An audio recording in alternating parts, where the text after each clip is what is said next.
I lived on a farm ranch with my grandparents. My parents kicked me out, and I couldn't afford to rent an apartment, so they let me stay with them for a fraction of the cost. I slept in a bedroom on the first floor. The smell of old people was much more pungent in this room. It was littered with my grandma's religious relics. I had to deal with a giant painting of Jesus staring at me while I slept. Weird things didn't start actually happening until my second week of living there. I got home from my job working at a small corner store in town, and by then it was dark out. While unlocking the front door, I could hear footsteps out in the crops. I had to assume there was somebody trying to steal my grandpa's produce. I tiptoed closer to get a better look, making sure to stay away from any fallen leaves or anything that could make some noise. There was indeed somebody in the crops, but they were crawling on all fours, as if sneaking around. I could have confronted them, but that might have ended in trouble, so I went back inside to wake my grandpa. He went outside screaming like a madman with his rifle in hand. It was something along the lines of, "If I ever catch you here on my farm, I won't hesitate to blow your brains out." That seemed like more than enough to scare anyone off the property, but the next night, while asleep, things got stranger. I woke up and heard laughing outside my window. There was somebody standing there looking into the bedroom. He seemed to notice me as I sat up, and he walked away. I told my grandpa again. This time he was really pissed. He stomped to his closet, pulled out his rifle, and stomped over to the front door, with me right behind him. This time when he opened the door, something immediately grabbed a hold of his leg, causing him to trip. I jumped onto the hostile, taking him down easily as he was already in a crouched position. My grandpa managed to get up, grabbing his gun, and pointing it at the guy. I called the sheriff while grandpa had the guy at gunpoint. I suddenly heard a scream while on the phone. It was my grandpa. I dropped the phone almost with tears in my eyes, fearing the worst had happened. I got to the stoop, and grandpa was on the ground with his hand on his nose. He was bleeding. Someone else had come along, shoved him to the ground, and punched him in the nose before taking off. I wish I'd gone after those sickos with a gun. Who punches an elderly man in the face? In the end, the sheriff arrived for nothing, and my grandpa installed a camera system aimed towards the crops. Last month I got home late one night after hanging out with my sister, brother-in-law, and a few of their friends. I walked up to the stoop and saw my mom left a note on the door telling me to take out the garbage cans to the front. I made a point of being really quiet since mostly everyone was asleep by that time. When I got to the side of our house by the garbage cans, I could hear voices coming from our backyard. I took a peek over the top of the fence. There were two people standing by our patio table. I was freaked out. You could understand why. I had to run inside to tell my mom. My dad doesn't live with us, otherwise I would have gotten him. We only made it out her bedroom door when we noticed the two people from the backyard coming up the steps. I shoved my mom to the window, basically forcing her to jump out onto the tiny ledge below. I somehow got her to do so, and while hopping out myself, the two intruders entered the room. I only caught the briefest glimpse of them before hopping down to the ledge myself, and then down to the grass. Me and my mom booked into the neighbor's house. 2 weeks later, when we had just started to move past the incident, the sound of the phone ringing at 3 a.m. woke me. It kept ringing non-stop. It didn't go to voicemail. My mom got up after like the 10th ring. We looked at each other and let it be. The phone rang for another good 10 minutes straight, until my mom finally yanked the phone cord out of the modem. We slept with it off that night. I was sure it had something to do with the break-in. Two weird things like that don't happen so close together without them being linked somehow. The next day, my mom got a text message on her phone. It said, "Why didn't you pick up?" This was only a week ago, and we're still shitting ourselves, worrying when the next incident might happen. A 14-year-old girl was asleep in her room on a school night when she apparently woke and remembered that she had homework due the next day that she didn't even start. She flipped her light on and began to work on it. The clock read exactly 1:15 a.m. Over the sound of pencil lead pushing onto the paper, there were faint noises coming from inside the walls. She stopped writing, and the sounds became more clear. It was as if something was being pushed from inside the walls. There was a storage space right next to her bed, with a big square door that comes off the wall to enter. The girl started screaming for her mom, and the noises suddenly became exaggerated, as if something were running in there. The door to the wall popped off, and a figure emerged. The girl's mother and father could hear the screams even through 3 closed doors. When the girl's father came to the room, he found a tall and overweight white man covering the girl's mouth with his hand. The fight was over in a matter of seconds, with a few good punches to the man's gut. 2 pairs of the girl's underwear were found in the man's pocket before he was arrested. Me and my wife were spending the night together in Cedar Beach. Unfortunately, the place closes at 9:30, and the place was miles from basically anywhere. So we were pretty much stuck with nothing to do at the beach at 9:30 at night. So we just took a walk through the wet sands until 10. For the first half of the walk, we didn't see a single person on the whole beach. Then we turned around to head back.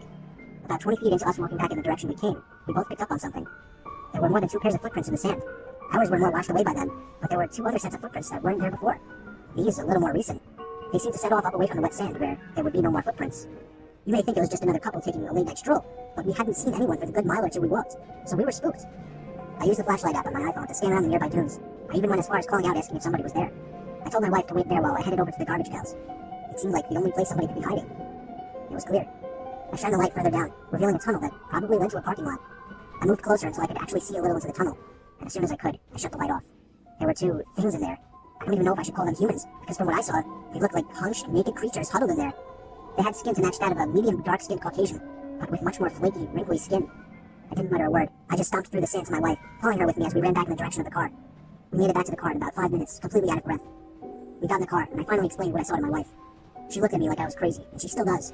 But can you blame her? I'm sure you're not even taking this seriously.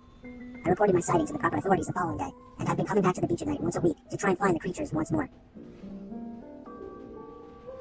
I work as a night janitor at the local high school.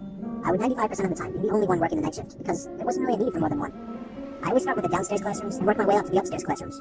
The cafeteria, gym, auditorium, nurse's office, those were all responsibilities of the morning and afternoon guys. So since I was always alone, I would commonly have a bunch of radios sitting around the hallways playing loud music, like I did this one night. The upstairs of the school was shaped like a U rather than an O, so to go around to the other side, there was only one way. I was mopping the floor in one of the social studies classrooms when I noticed, from all the way across the other side of the school, the lights to one of the classrooms turned on. I don't mean it was left on. I always shut the lights to every room I wasn't in. I mean the lights turned on. I stood there with chills running through my body. There was somebody walking over to the window. They stopped and stared straight over to me through the window. It was the most disturbing thing I'd ever witnessed. I didn't know what to do. Confront them? Run away? Call the police? I got closer to the window. It was somebody who looked like they were in their 30s or 40s. He had black hair, and I could see a lot of facial hair. He raised his hand and began slowly waving at me. I pulled the blinds to the room shut and tried to catch my breath. Tried to sort out my options. When I lifted the blinds back up, the light from the room across the school was off. My heart went back into panic mode. He was surely on his way over to this classroom. Right then, the option to run seemed best, and so I did.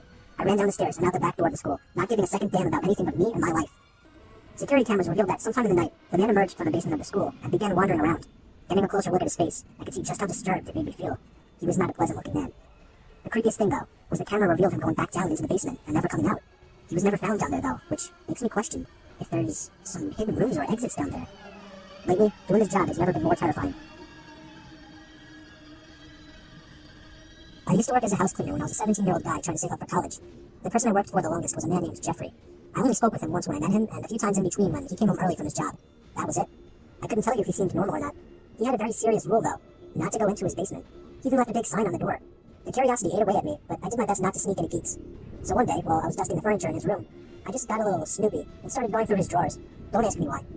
In his bigger drawers, there was just a bunch of clothing. I started going through the smaller drawers and found things like cameras, batteries, photo albums, and various knickknacks. Same thing in the middle drawer, but in the bottom one, I found a small wooden box sitting perfectly in the corner. It needed a key to open it, but I had actually taken notice to a small key that had been hanging on his keyring in the kitchen. It looked like it could fit in this lock. When I tried it, surely enough, the key twisted in the socket and opened the lock. What I found was disturbing. There was a pile of black and white photos. The first ones were just pictures of the house, but then eventually, I was in every single photo, in every single room of the house, including the bathroom. The most disturbing picture was a colored one that stood out from the rest. It was taken from outside one of the windows, aimed to me when I was in the kitchen. I put the pictures back in the box, except for a select few to use as possible evidence for something that I feared might happen. I locked it back up and put it in the drawer. I left everything else in the bedroom as is. I was about to leave the house and never return when I passed the basement door. Now that I wasn't coming back, I figured I should check out the basement so that the curiosity wouldn't forever eat away at me. I stepped inside and flicked the lights on. The air down there smelled really bad, like rotting animals. There were weird posters on the walls, a lot of erotic ones. I was shocked to even see some with boys and girls that looked under 18. There were 2 doors leading to either rooms or closets. I didn't go into them, but the horrid smell was the worst by those 2 doors. I finally realized there was a buzzing sound whenever I moved. I noticed in the corner there was a ceiling camera pointing right at me, but after noticing it, it seemed to stop moving completely. That was my cue to get out of that house. I drove home to safety. Jeffrey tried calling me one time after this. I didn't pick up. He didn't leave a message. I'm glad I never gave him my address. I was getting off from work at Stop and Shop after doing the midnight shift, when me and the only other guy working at the time went to our cars. A black pickup truck pulled up next to us. There was a man and woman inside. They looked like dirty hillbilly rednecks. The guy had a mustache and a beard, with a cap on and a cigarette hanging out of his mouth. The woman had dirty-looking hair. Then again, her whole face looked dirty. When they stopped in front of us, blocking our path, the guy sitting inside asked us if we had any spare change for gas. My coworker dug through his pockets and dropped 2 quarters in the man's hand. I handed him $1 in hopes that he would just drive off. The guy looked at the money in his hand, then looked back at us. I'm gonna need more than that, he said. We apologized and told him that that's all we had. Bullshit, he said. I could see my coworker was getting just as nervous as I was. The woman in the passenger seat had a devilish-looking smile on her face. I walked around their car and speed-walked to my car, as did my coworker. I could see the man was spinning his pickup truck around. I turned the car on and immediately put it in drive and sped out of the parking lot. They seemed to be following me at first, but I eventually lost them. I pulled into a gas station and texted my coworker to make sure he was alright. He texted back saying he was fine. I wish it ended there, but a pair of headlights entered the gas station. It was a pickup truck.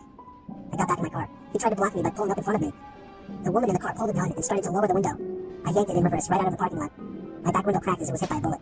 I somehow managed to lose them once more and make it home alive. I found 2 more bullet marks on my car. It's so scary to think how close I was to dying. And for what? Unfortunately, there are so many messed up people in this world. Me and Andrew, my half-sister's cousin, were 18 years old at the time. We decided to go exploring in the abandoned asylum in our town. It was way past dark. There were no cars on the road, so it was probably after midnight.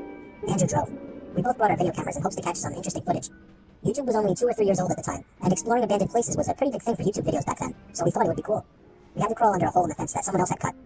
We both brought along flashlights, of course. We got in through one of the broken windows. There were a few planks on the floor by the window that had once been planked up against the window to prevent anyone from entering. We began our search, both flashlights on, along with Andrew's camera, which had night vision capabilities. There was nothing but broken glass and graffiti everywhere. There were a few cracks and holes in the wood floors that led to blackness below. We didn't dare shine our lights down there.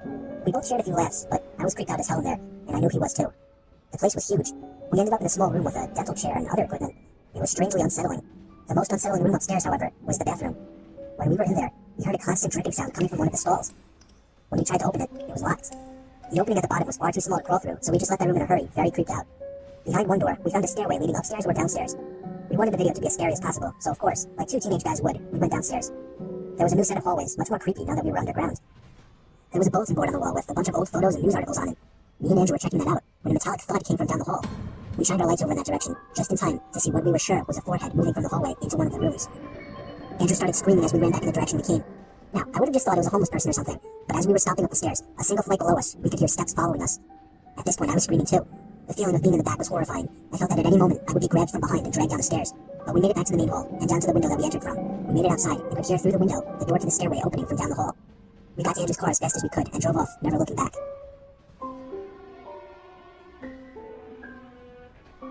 We were a young couple that had just moved into a new house. We had a bedroom on the first floor.